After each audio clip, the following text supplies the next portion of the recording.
Hi, my name is Wally Tamobi. I'm 27 years old, and if you're like me, you have sickle cell disease and deal with the same things that I do on a day-to-day basis. The purpose of this course is to assist teens with sickle cell disease to successfully transition to an adult medical home and gain knowledge about the disease and self-care management skills. Sickle cell disease is a blood disorder that affects the red blood cells. The main purpose of red blood cells is to deliver oxygen to the body. Hemoglobin is a protein that delivers oxygen to the body. People with sickle cell disease have red blood cells that have a lot of hemoglobin S. This is an abnormal type of hemoglobin that causes normal blood cells to become sickled shaped. Normal red blood cells are shaped like discs and are flexible and flow freely through the blood vessels.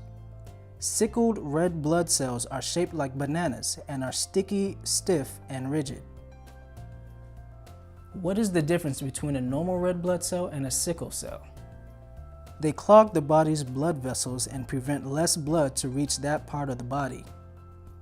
Tissues that do not receive enough normal blood flow can become damaged. This is what causes some of the complications associated with sickle cell disease. Sickle cell disease developed many years ago in many different areas across the world where people were sick with malaria. All across the world, sickle cell affects people of all races. Sickle cell disease is heavily concentrated in South and Central America, the continent of Africa, North America, Mediterranean, South and Central India. Sickle cell disease affects at least 100,000 people in the United States and more than 1 million worldwide. People inherit sickle cell disease like hair or eye color. Each person has 2 hemoglobin genes. One gene is from the mother and the other gene is from the father. A person with sickle cell disease inherits one hemoglobin S from one parent and the other abnormal hemoglobin from the other parent. The signs and symptoms of sickle cell disease can vary from person to person. The most common signs and symptoms are associated with anemia and pain. Symptoms related to anemia include fatigue, shortness of breath, dizziness, headaches, cold hands or feet, pale skin or yellowing of the skin and eyes called jaundice.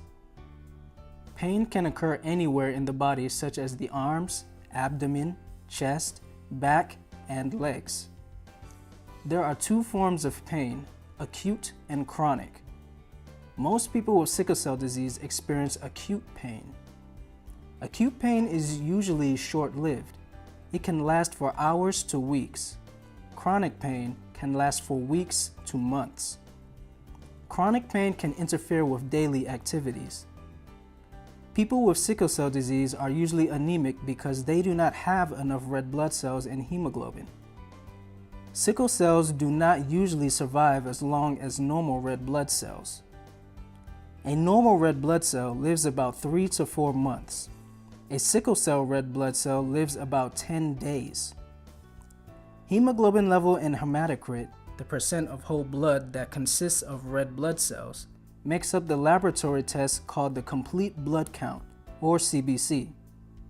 These levels are tested to see if the patient is anemic. Normal hemoglobin levels are between 11 to 14 grams or deciliters. Normal hematocrit levels are between 34 to 42%. People with hemoglobin levels below 11 to 14 are said to be anemic. People with sickle cell disease have lower hemoglobin levels. These levels cannot be corrected by taking iron. There are many types of sickle cell disease.